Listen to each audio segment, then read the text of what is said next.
Hello friends, সবাইকে স্বাগত জানাচ্ছি। 2024 সালের 5ই আগস্ট বাংলাদেশের জন্য একটি ঐতিহাসিক দিন।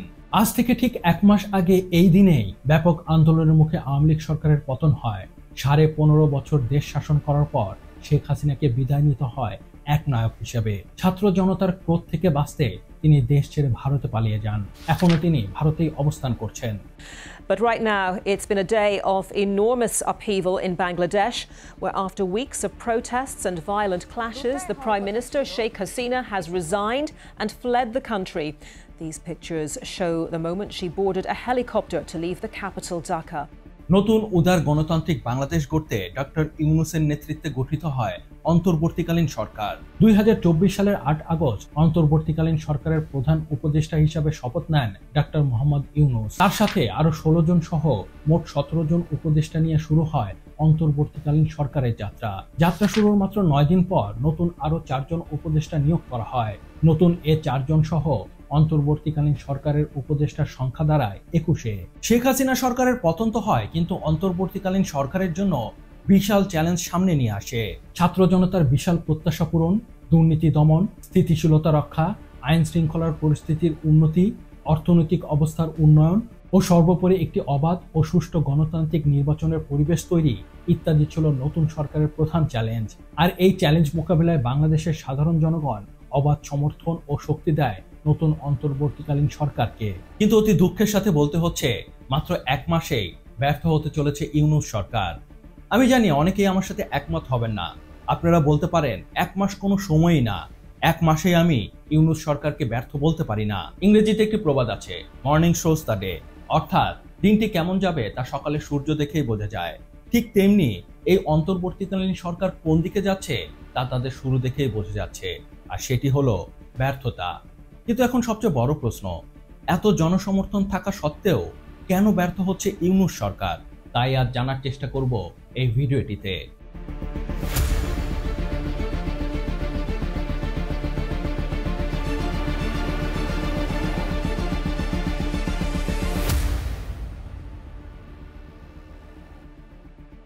অন্য সব সাধারণ নাগরিকের মতো আমিও চাই একটি স্বাধীন সমৃদ্ধ বাংলাদেশ। আমিও চাই এই সরকার সফল হোক, কিন্তু মানুন বা না মানুন, ব্যর্থ হতে চলেছে এই অন্তর্বর্তীকালীন সরকার। আর এর পেছনে মূলত কয়েকটি প্রধান কারণ রয়েছে। আর প্রথম ও প্রধান কারণ হচ্ছে দুর্বল নেতৃত্ব। ডক্টর ইউনূস যখন অন্তর্বর্তীকালীন সরকারের প্রধান হিসেবে দায়িত্ব গ্রহণ করে, তখন অনেক মানুষ তাকে স্বাগত জানায়। কিন্তু বিশ্বাস করুন বা না করুন, আমি মোটেও খুশি হতে পারিনি। না, আমি তার যোগ্যতা নিয়ে প্রশ্ন তুলছি না। তিনি এখন পর্যন্ত নোবেল পাওয়া একমাত্র বাংলাদেশী। দেশ বিদেশে তার ব্যাপক সুনাম। শূন্য থেকে শুরু করে গ্রামীণ ব্যাংকে তিনি সাফল্যের শীর্ষে নিয়ে গেছেন। তার মেধা ও জ্ঞান অনন্য, কিন্তু সমস্যা হচ্ছে প্রতিষ্ঠান চালানো আর দেশ চালানো এক কথা না। একজন ভালো জ্ঞানী মানুষ একজন ভালো সরকার প্রধান হবে এমন কোনো কথা নেই, কারণ দেশ চালানোর জন্য জ্ঞানের বাইরেও অনেক কিছুর প্রয়োজন। যেমন কঠোর সিদ্ধান্ত গ্রহণের ক্ষমতা, সাংগঠনিক দক্ষতা, কাজ আদায় করে নেবার দক্ষতা, সামনে থেকে নেতৃত্ব প্রদানের সাথে সাথে সময়ের প্রয়োজনীয় নমনীয়তা প্রদর্শন ইত্যাদি। কিন্তু ডক্টর ইউনূস এমন কিছুই করে দেখাতে পারেননি। তিনি পারবেনও না, কারণ একটি দল ও দেশ চালানোর ক্ষমতা তার নেই। আর এর প্রমাণ তিনি অতীতেই দিয়েছেন। যেমন 2007 সালে যখন সেনাবাহিনীর সমর্থনে ফখরুদ্দিন সরকার গঠিত হয়, তার কিছুদিন পরেই তিনি সেনাবাহিনীর সহায়তায় নাগরিক শক্তি নামের একটি রাজনৈতিক দল তৈরি করেন। তিনি এর পক্ষে যুক্তি দিয়ে বলেন তিনি দেশের জন্য কিছু করতে চান। তিনি একটি সুন্দর বাংলাদেশ তৈরির জন্য লড়াই করার কথা বলেন। তিনি জোর গলায় দেশ সেবার কথা বলেন। অনেক মানুষ তাকে সমর্থন করে, সেনাবাহিনীর সমর্থন তো ছিলই, কিন্তু তারপরেও মাত্র 3 মাসে তিনি তার দল বিলুপ্ত ঘোষণা করে রাজনীতি থেকে সরে আসেন। কারণ তিনি বুঝতে পারেন রাজনীতি এত সহজ না। এর জন্য যে কঠোর মনোভাব ও নেতৃত্ব গুণ দরকার তা তার নেই। 2007 সালে তত্ত্বাবধায়ক সরকার ক্ষমতাসীন হবার পরে আওয়ামী লীগ নেত্রী শেখ হাসিনা ও বিএনপি নেত্রী খালেদা জিয়াকে রাজনীতি থেকে দূরে রাখতে জোরে সোরে চেষ্টা করেছিল। কিন্তু কিছুদিনের মধ্যে এটি পরিষ্কার হয়ে যায় যে শেখ হাসিনা ও খালেদা জিয়াকে রাজনীতি থেকে দূরে রাখা সম্ভব না। আর ডক্টর ইউনূসও বুঝতে পারেন রাজনীতির মাঠে তিনি কোনোভাবেই আওয়ামী লীগ বা বিএনপিকে মোকাবিলা করতে পারবেন না, তাই তিনি পিছু হটে যান। এখন আপনিই বলুন, আমি সেই মানুষকে কিভাবে বিশ্বাস করব যে দেশ বাঁচানোর কথা বলে মাত্র 3 মাসেই বিনা যুদ্ধে লেজ গুটিয়ে পালিয়ে যায়? এ তো গেল অতীতের কথা। এবার আসুন বর্তমানে। ডক্টর ইউনূস যে একজন দুর্বল নেতা তার প্রমাণ তিনি আবার দেন 2024 সালেই। ডক্টর ইউনূস দায়িত্ব গ্রহণের 18 দিন পর জাতির উদ্দেশ্যে ভাষণ দেন, অথচ তার এই ভাষণ দেবার কথা ছিল সরকার প্রধান হিসাবে দায়িত্ব নেবার সাথে সাথেই, যখন দেশের চারিদিকে চলছিল বিশৃঙ্খলা। তার উচিত ছিল সামনে থেকে নেতৃত্ব দেওয়া, তার উচিত ছিল সবাইকে শান্ত রাখার চেষ্টা করা, কিন্তু তিনি তার কিছুই করেননি। বরং ক্ষমতা নিয়ে নাকি কান্না শুরু করেন যে তার কথা না শুনলে তিনি পদত্যাগ করবেন। এটা আমার কথা যদি না শোনেন আপনারা, তাহলে আমার প্রয়োজন এখানে নাই, আমাকে বিদায় দেন। মানে দায়িত্ব গ্রহণের আগেই তিনি পালানোর রাস্তা ঠিক করে রেখেছেন। এগুলো দুর্বল নেতার বহিঃপ্রকাশ। এছাড়াও তার দেওয়া জাতির উদ্দেশ্যের ভাষণটি ছিল একটি জাতির জন্য প্রহসন। এই ভাষণে তিনি এমন কিছু বলতে পারেননি যাতে সাধারণ মানুষ তার উপরে ভরসা রাখে, তার উপরে বিশ্বাস করে। উল্টো তিনি সরকারের দায় জনগণের উপরে চাপিয়ে দেবার চেষ্টা করেন, যা একটি সার্কাস ছাড়া আর কিছুই না। তিনি বলেন কখন নির্বাচন হবে সেটা সম্পূর্ণ রাজনৈতিক সিদ্ধান্ত, সরকারের নয়। দেশবাসীকে ঠিক করতে হবে কখন এই সরকার বিদায় নেবে। কখন নির্বাচন হবে সেটা সম্পূর্ণ রাজনৈতিক সিদ্ধান্ত, আমাদের সিদ্ধান্ত নয়। দেশবাসীকে ঠিক করতে হবে আপনারা কখন আমাদেরকে ছেড়ে দেবেন। How funny! এ ধরনের সিদ্ধান্ত জনগণ নেয় না। জনগণের পক্ষ থেকে একটি ব্যবস্থা এ ধরনের সিদ্ধান্ত নেবে, পরিকল্পনা করবে, বাস্তবায়ন করবে, এটাই তো সরকার ব্যবস্থা। সরকারের কাজ পছন্দ হলে জনগণ তাকে সুযোগ দেয়, নইলে ছুঁড়ে ফেলে দেয়, এটাই নিয়ম। কিন্তু কোনো পলিসি বা কোনো সিদ্ধান্ত জনগণ নিয়ে আসে না, তারা সেই দায়িত্ব সরকারের উপরে ছেড়ে দেয়। আর ডক্টর ইউনূস কি করছেন?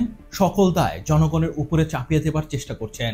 একটি কঠিন সময়ে এমন একজন দুর্বল নেতা দেশের চরিত্র অমূল পাল্টে দেবে, এমনটা যদি আপনি বিশ্বাস করে থাকেন, তাহলে আমি আপনাকে বলবো বেস্ট অফ লাক। এবার আসা যাক ইউনূস সরকারের ব্যর্থতার 2 নম্বর প্রধান কারণে, আর তা হচ্ছে সঠিক পরিকল্পনার অভাব। দেখুন, সবার আগে আমাদের বুঝতে হবে কেন এই রেভলিউশন। এই রেভলিউশনের প্রধান 2টি উদ্দেশ্য আছে, আর তা হলো হয়ে যাওয়া রাষ্ট্র সংস্কার ও গণতন্ত্রের পুনরুদ্ধার। শেখ হাসিনার দীর্ঘ 15 বছরের একনায়কতন্ত্রের কারণে বাংলাদেশের প্রতিটি জায়গা নষ্ট হয়ে গেছে। আমলাতন্ত্র, দুর্নীতি, আইনের শাসন সব ভেঙে পড়েছে। তাই রাষ্ট্র সংস্কার একটি গুরুত্বপূর্ণ বিষয় হয়ে দাঁড়িয়েছে। আর সঠিক রাষ্ট্র সংস্কার না হলে গণতন্ত্র প্রতিষ্ঠা হবে না। আর এমনটি হলে এত ত্যাগের বিনিময়ে পাওয়া যে স্বাধীনতা, তা সম্পূর্ণ ব্যর্থ হয়ে যাবে। তাই ডক্টর ইউনূস সরকারের উচিত এতটুকু সময়ক্ষেপণ না করে রাষ্ট্র সংস্কারের কাজে লেগে পড়া। কিন্তু সমস্যা হচ্ছে রাষ্ট্র সংস্কার করা কোনো মুখের কথা না, এর জন্য চাই একটি সঠিক ও নির্ভুল পরিকল্পনা, একটি রোড ম্যাপ। কিন্তু 1 মাস কেটে গেলেও ইউনূস সরকার কিভাবে রাষ্ট্র সংস্কার করবে তার পরিকল্পনাই তৈরি করতে পারেনি। তাই এই সরকারের কেউ বলতে পারছে না তারা কতদিন ক্ষমতায় থাকবে, তারা কতদিন পর নির্বাচন দিতে পারবে। আপনার প্রশ্নটা আসলে পর্যবেক্ষণের মতো হয়ে গেছে। আমি শুধু বলি এইটার মেয়াদের ব্যাপারে এখনো কোনো কথা হয়নি। তাদের যদি একটি সঠিক পরিকল্পনা থাকতো, তাহলে তারা ঠিকই বলতে পারতো তাদের কতদিন সময় লাগবে, 6 মাস, 1 বছর, 5 বছর না 10 বছর। কিন্তু তারা কিছুই বলতে পারে না, এমনকি প্রধান উপদেষ্টাও জানে না। তাই তিনি জনগণ যতদিন চাইবে ততদিন থাকবো এমন লেম কথা বলতে পারে। আমরা ক্রমাগতভাবে সবাইকে বিষয়টি স্মরণ করিয়ে যাব, যাতে হঠাৎ করে এই প্রশ্ন উত্থাপিত না হয় আমরা কখন যাব। তারা যখনই বলবে আমরা চলে যাব। এ থেকে স্পষ্ট তাদের কোনো পরিকল্পনাই নেই। তারা অথই পানিতে হাবুডুবু খাচ্ছে। দায়িত্ব গ্রহণের পর তারা প্রশাসনে ব্যাপক রদবদল করেছে, ইউনিয়ন পরিষদ ভেঙে দিয়েছে, বিভিন্ন প্রতিষ্ঠানের প্রধানদের বাধ্যতামূলক অবসরে পাঠিয়েছে। কিন্তু এ সবই ছিল বিচ্ছিন্ন ঘটনা। এগুলো শুধু আইওয়াশ মাত্র, এতে কোনো পরিকল্পনার ছাপ নেই। তাদের যদি সত্যি একটি পরিকল্পনা থাকতো, তাহলে তারা একটি গাইডলাইন তৈরি করত, আর তারা সেই গাইডলাইন মেনে প্রতিটি প্রতিষ্ঠানের একদম উপর থেকে নিচ পর্যন্ত সংস্কারে হাত দিত। কিন্তু এমন কিছুই হয়নি। উদাহরণ হিসেবে বিচার বিভাগের কথাই বলা যাক। একটি স্বাধীন বিচার বিভাগ যে কোনো উন্নত গণতান্ত্রিক দেশের জন্য অত্যন্ত প্রয়োজন। কিন্তু প্রধান বিচারপতির অপসারণ ছাড়া বিচার বিভাগকে কিভাবে স্বাধীন করবে, আর করলেও কিভাবে করবে, এমন কোনো পরিকল্পনার কথা সরকার বলেনি। ঠিক একই কথা খাটে দুর্নীতি দমন কমিশনের বেলায়ও। সরকার শুধু বলেছে তারা সমাজ থেকে দুর্নীতি অপসারণ করবে। কিভাবে করবে, কোন মাধ্যমে করবে, তার কোনো পরিকল্পনাই নেই। তারা যা করছে তা হলো অপরিকল্পিতভাবে সাবেক সরকারের মন্ত্রী এমপিদের গ্রেপ্তার। নেই কোনো সঠিক তদন্ত, নেই কোনো সঠিক মামলা। এতে যা হবে তা হলো সাধারণ মানুষের সাময়িক হাততালি পাওয়া যাবে, কিন্তু প্রকৃত কাজ যে দুর্নীতি, তা কখনোই দমন হবে না। দুর্নীতি দমনের জন্য চাই সঠিক তদন্ত, সঠিক মামলা, সঠিক পরিকল্পনা। তাহলেই প্রকৃত অপরাধীরা সাজা পাবে। নইলে হাওয়া বদলের সাথে সাথে এরা সবাই ছাড়া পেয়ে যাবে, কাজের কাজ কিছুই হবে না। কিন্তু সরকারের মাঝে এমন কিছুই দেখা যাচ্ছে না, যা আবার ঝুঁকিতে ফেলছে ছাত্র জনতার রেভলিউশনকে। এবার আসা যাক ইউনূস সরকারের ব্যর্থতার 3 নম্বর প্রধান কারণে, আর তা হচ্ছে আইনের শাসন প্রতিষ্ঠায় ব্যর্থতা। দেখুন, বড় একটি রেভলিউশনের পর দেশে একটি বিশৃঙ্খল পরিস্থিতির সৃষ্টি হয়, এটি একটি স্বাভাবিক ঘটনা। তাই আওয়ামী লীগ সরকারের পতনের সাথে সাথে আমরা সারা দেশে বিশৃঙ্খল পরিস্থিতি দেখতে পাই। সংখ্যালঘুদের উপর হামলা, আওয়ামী লীগ সমর্থকদের ঘরবাড়ি পুড়িয়ে দেওয়া, লুটপাট ইত্যাদি আমরা দেখতে পাই। বুঝলাম তখন পরিস্থিতি অনুকূল ছিল না, তাই এমনটি হয়েছে, কিন্তু এখনো কেন বিশৃঙ্খল পরিস্থিতি চলছে? এখন কেন প্রতিপক্ষের বাড়ি, ব্যবসা প্রতিষ্ঠানে হামলা হচ্ছে? গত 25 আগস্ট গাজী টায়ার কারখানায় আগুন দেয় দুর্বৃত্তরা, চালানো হয় ব্যাপক লুটপাট, এতে প্রাণ যায় 173 জন মানুষের। এই মৃত্যুর দায় কে নেবে? 25 আগস্টে সচিবালয়ে শিক্ষার্থীদের সাথে আনসার সদস্যদের সংঘর্ষ হয়, এতে হতাহত হয় অনেকে। এছাড়া ঢাকার বাইরে প্রতিনিয়ত এমন ঘটনা ঘটেই যাচ্ছে যেখানে হামলা হচ্ছে হিন্দু সম্প্রদায়ের উপর, লুট করা হচ্ছে তাদের সম্পত্তি, জোর করে দখল করা হচ্ছে তাদের জমি। আওয়ামী লীগ সমর্থকদেরও একই অবস্থা, প্রতিনিয়ত তারা হামলার শিকার হচ্ছে। এর বাইরে বিভিন্ন বিশ্ববিদ্যালয়ের হল দখল, চাঁদাবাজি, এলাকা দখলের জন্য খুন ইত্যাদি তো আছেই। আর মাদক ব্যবসা তো এখন যে কোনো সময়ের চেয়ে রমরমা। দেশের বিভিন্ন জায়গায় গণহারে বিক্রি হচ্ছে মাদক, থানা আছে, পুলিশ নেই, মানুষ বিপদে পড়লে দেখার কেউ নেই। প্রতি রাতে ডাকাতি হচ্ছে বিভিন্ন এলাকায়, নিরাপত্তা বলতে কিছুই নেই। সাধারণ মানুষ রাত জেগে পাহারা দিচ্ছে বসতবাড়ি। দেশের সাধারণ জায়গা তো বাদ দিন, আদালত প্রাঙ্গণও নিরাপদ নয়। আসামিদের ওপর প্রকাশ্যে হামলা হচ্ছে, ট্রাফিক ব্যবস্থা ভেঙে পড়েছে, রাস্তায় ঘন্টার পর ঘন্টা জ্যামে আটকে থাকতে হয়। 2 ঘন্টা রাস্তা অফ ছিল, আমার 2 ঘন্টার রাস্তা প্রায় 6 ঘন্টা লাগছে আসতে। আমি যে জায়গায় যাওয়ার কথা আমি ওদেরকে টাইম দিয়েছিলাম আধা ঘন্টা, অলরেডি রাস্তায় হয়ে গেছে 1 ঘন্টা। ট্রাফিক তো নাই। গত 1 মাসে সরকার আইন শৃঙ্খলা পরিস্থিতি মোটেও নিয়ন্ত্রণে আনতে পারেনি, আনতে পারবে কিনা তাও বোঝা যাচ্ছে না, কারণ এ ব্যাপারে সরকারের পদক্ষেপ কি তা স্পষ্ট না। আমরা যেন অন্ধকারে পথ হাতড়ে চলেছি। এমন পরিস্থিতিতে পুলিশ সদস্যদের কাজে ফিরিয়ে আনা ও তাদের দিয়ে কাজ আদায় করে নেওয়া খুবই গুরুত্বপূর্ণ, কিন্তু নতুন সরকার পুলিশ বাহিনীকে আশ্বস্ত করতে পারেনি, তাই তারা কাজে যোগ দিচ্ছে না। আর যারা দিয়েছে তারাও ঠিকভাবে তাদের দায়িত্ব পালন করছে না। ফলাফল, অন্তর্বর্তীকালীন সরকারের 1 মাস কেটে গেলেও আইন শৃঙ্খলা পরিস্থিতির কোনো উন্নতি হয়নি। অদূর ভবিষ্যতে হবে কিনা তারও কোনো আশা নেই। দেশ যেন অনেকটা অটো পাইলট মোডে চলছে, যেখানে সরকারের কোনো নিয়ন্ত্রণই নেই। এবার আসা যাক অন্তর্বর্তীকালীন সরকারের ব্যর্থতার 4 নম্বর প্রধান কারণে, আর তা হলো ব্যর্থ পররাষ্ট্রনীতি। হাসিনা সরকারের পতনের পর যখন নতুন অন্তর্বর্তীকালীন সরকার দায়িত্ব নেয়, তখন বিভিন্ন দেশ বাংলাদেশের নতুন এই সরকারকে স্বাগত জানায়। তারা বাংলাদেশকে সব রকমের সাহায্যের প্রতিশ্রুতি দেয়। নতুন সরকারের জন্য এটি ছিল একটি ইতিবাচক বার্তা, কিন্তু সময় গড়ানোর সাথে সাথে ইউনূস সরকারের সব ছেলেমানুষি ভুলের কারণে ব্যর্থতার পথে হাঁটছে বাংলাদেশের পররাষ্ট্রনীতি। প্রথমেই ভারতের কথা বলা যাক। ভারত বাংলাদেশের দ্বিতীয় বৃহত্তর বাণিজ্য অংশীদার। ভারত বাংলাদেশের দ্বিপক্ষীয় বাণিজ্যের পরিমাণ প্রায় 16 বিলিয়ন বা $1,600 কোটি। ভারত থেকে বাংলাদেশ পেঁয়াজ, দুধ, দুগ্ধজাত খাবার, সূর্যমুখী ও সয়াবিন তেল সহ ভোজ্য তেল, চিনি, মধু, কোমল পানীয়, চিপস, বিস্কুট, চকলেট ও ক্যান্ডি জাতীয় খাবার সহ নানা পণ্য আমদানি করে। বাংলাদেশের বাৎসরিক পেঁয়াজের চাহিদার 40% আমদানি করতে হয়, যার 95% আসে ভারত থেকে। এছাড়াও বাংলাদেশ ভারত থেকে 2656 মেগাওয়াট বিদ্যুৎ আমদানি করে। এ তো গেল বাণিজ্যিক সম্পর্ক। এর বাইরে বাংলাদেশ 3 দিক থেকে ভারত দিয়ে ঘেরা। বাংলাদেশের সাথে ভারতের 4156.56 কিলোমিটার দীর্ঘ সীমান্ত রয়েছে। এর বাইরে ঐতিহাসিকভাবে ভারত ও বাংলাদেশের সম্পর্ক অনেক পুরনো। তাই আপনি মানুন বা না মানুন, আপনার পছন্দ হোক বা না হোক, একটি স্থিতিশীল উন্নত বাংলাদেশ গড়তে যে কোনো সরকারের জন্য ভারতের সাথে সুসম্পর্ক খুবই গুরুত্বপূর্ণ। ডক্টর ইউনূস সরকার গঠনের সাথে সাথে ভারত তাকে স্বাগত জানায় আর নতুন সরকারের সাথে কাজ করার ইচ্ছা পোষণ করে। কিন্তু ইউনূস সরকার ছেলে মানুষের মতো বিভিন্ন সময় ভারত বিরোধী বক্তব্য দিয়ে সম্পর্ক তিক্ততার পথে নিয়ে যায়। ইতিমধ্যেই ভারত বুঝে গেছে এই সরকারের সাথে তার বনিবনা হবে না, তাই ভারতও তার খেলা শুরু করেছে। ফেনীর বন্যা, ভবিষ্যতে বিদ্যুৎ রপ্তানির মতো সিদ্ধান্ত নিয়ে ভারত বুঝিয়ে দিচ্ছে তার গুরুত্ব। দেখুন, ভূ রাজনীতিতে সবসময় নিজের স্বার্থ দেখতে হয়, এখানে আবেগের কোনো স্থান নেই।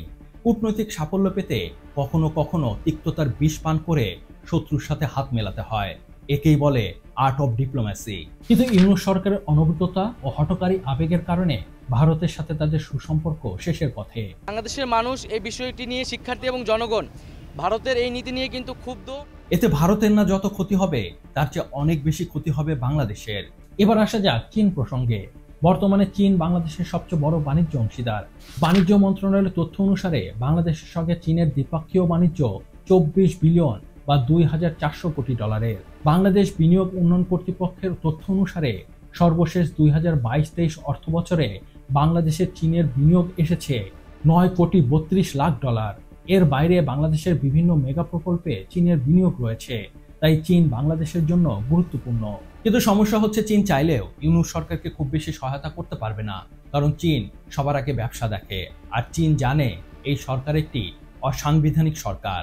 এই সরকারের সাথে যে কোনো ধরনের চুক্তি করা ঝুঁকির বিষয়, কারণ পরবর্তীতে নির্বাচিত সরকার এসে এই সকল চুক্তি বাতিল করে দিতে পারে, যাতে চীনের ক্ষতির সম্ভাবনা আছে। তাই চীন চাইলেও সরকারকে খুব বেশি সহায়তা করতে পারবে না। এরপরে আসা যাক আমেরিকা প্রসঙ্গে।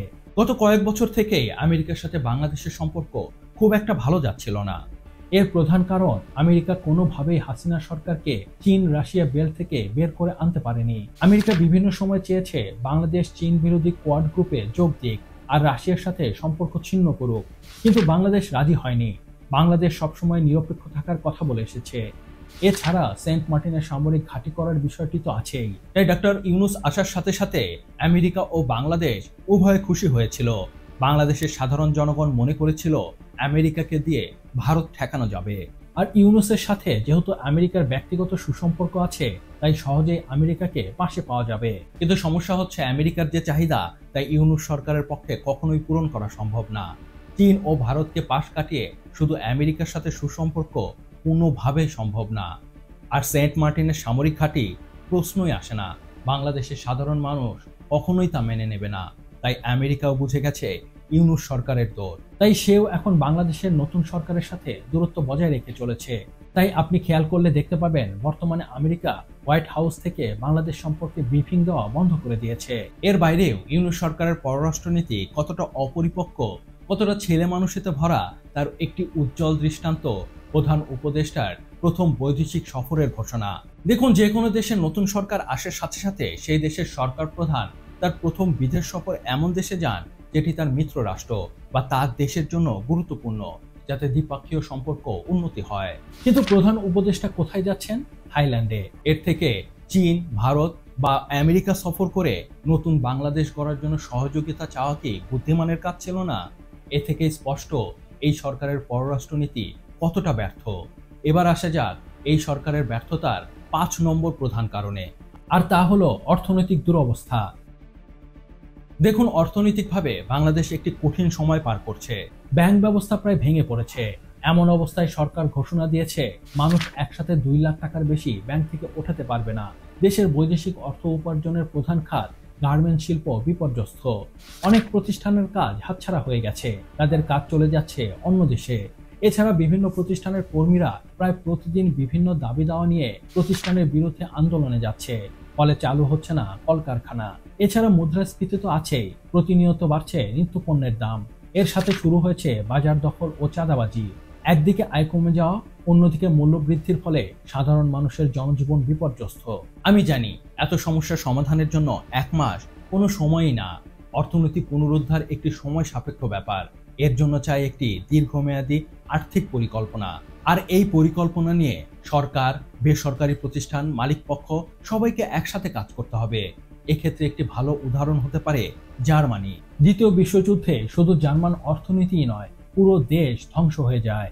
মিত্র বাহিনীর গোলার আঘাতে পুরো জার্মানির বেশিরভাগ শহর মাটির সাথে মিশে যায়। এ ধ্বংস কতটা মারাত্মক ছিল তার ধারণা আপনি এখান থেকে পাবেন যে যুদ্ধের আগে জার্মানির কোলন শহরের জনসংখ্যা যেখানে ছিল প্রায় 7.5 লাখ, যুদ্ধ শেষে সেই জনসংখ্যা মাত্র 32,000-এ গিয়ে দাঁড়ায়। পুরো দেশে মুদ্রাস্ফীতি চরম আকার ধারণ করে। পরিস্থিতি এমন পর্যায়ে চলে যায় যে সাধারণ মানুষ ঠিকমতো একবেলা খাবারও পেত না। শিশুরা ভুগতে থাকে অপুষ্টিতে। পুরো বাজার ব্যবস্থা কালোবাজারিদের হাতে চলে যায়। এমন অবস্থায় জার্মান অর্থনীতি পুনরুদ্ধার ছিল একটি বিশাল চ্যালেঞ্জ। আর এই চ্যালেঞ্জ দেওয়া হয় নোবেল বিজয়ী অর্থনীতিবিদ ওয়াল্টার ইউকেনের উপর।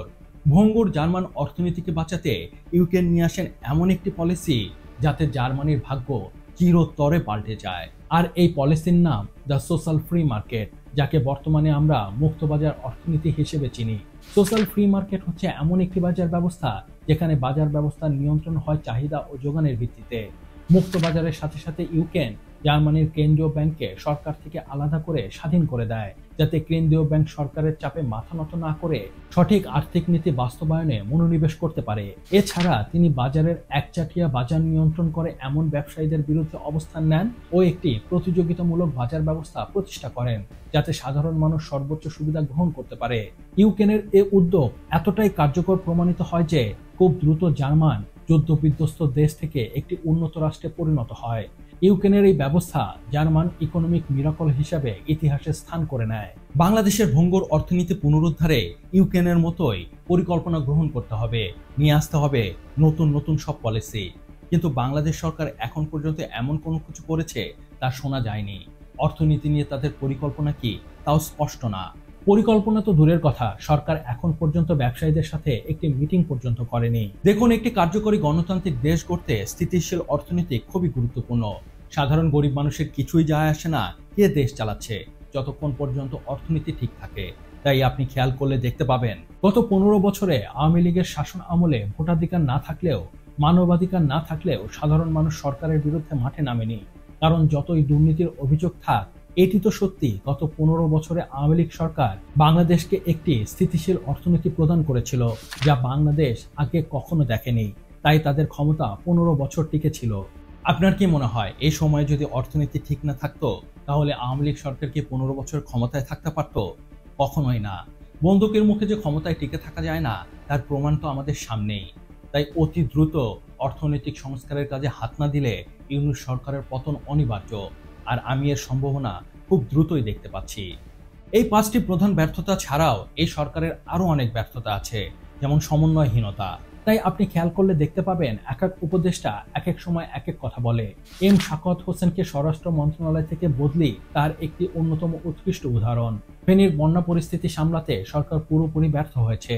দেশের সাধারণ মানুষ স্বতঃস্ফূর্তভাবে এগিয়ে এসে পরিস্থিতি সামাল দিয়েছে, অথচ এ কাজের দায়িত্ব ছিল সরকারের। আছে কর্তৃত্ববাদী শাসনের মনোভাব। তাই আপনি খেয়াল করলে দেখতে পাবেন কোনো বাছবিচার ছাড়াই দেশে গণহারে মামলা চলছে। এমন মামলার ফলে প্রকৃত দোষীরা কখনোই শাস্তির আওতায় আসবে না। বর্তমানে একটি মজার ট্রেন্ড দেখা যাচ্ছে, আর তা হলো সরকারের কোনো কাজের সমালোচনা করলেই তাকে আওয়ামী লীগ বা দেশ বিরোধী হিসেবে গালি দেওয়া। অথচ গণতন্ত্রের মূল মন্ত্রই হচ্ছে মত প্রকাশের স্বাধীনতা। এর বাইরেও সরকারের আরও একটি ব্যর্থতা হচ্ছে জনগণকে আশ্বস্ত করতে না পারা।